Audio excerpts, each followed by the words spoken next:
Being a person of color with autism syndrome, um, I'm grateful that I'm long past the age that I could have gotten the dubious services of the Department of Disabilities Administration in Washington, D.C., which is where I ended up gravitating to.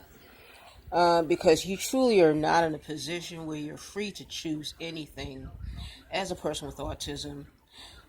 Because their caveat is to make sure that there's some degree of retardation. They've not changed that particular odious part of themselves in over 40, 50 years, and they really have no desire to change it.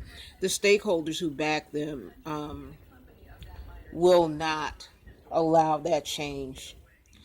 The District of Columbia has the most evil bar association lawyers, as well as the most evil guardians that I've ever met. The guardian items are terrible.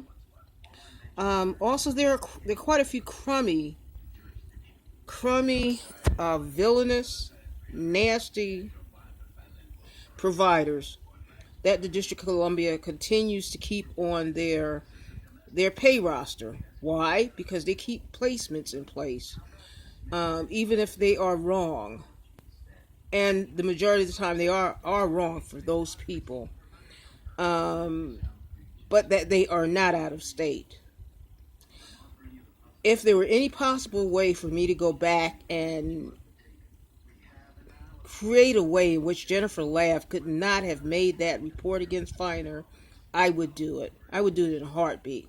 If I could hunt her down now and make her erase all of those things, I would do it. Because what she's done, she has confined people to receiving less than perfect services. I won't even say less than perfect services. Less than feasible services here in the District of Columbia for the autistic.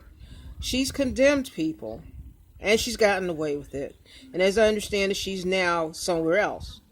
Well, she should be made to answer for this. We as parents of children who are committed in the District of Columbia, who have autism, who are put into group homes where they should never have gone to, we need to hold these people accountable. More so than that, those who are in Occupy now, if we are considering reconstituting Occupy, the treatment of the autistic and other disabled has got to become a major part of what we do. We're not going to have our voices heard. We're not going to have our needs met with the larger CPS community. I see that. It's depressing, but I see that. There's not quite enough radicalism. Radicalism is what makes changes. Radicalism is what says, this is what's going on, and no, I don't want your permission to change it.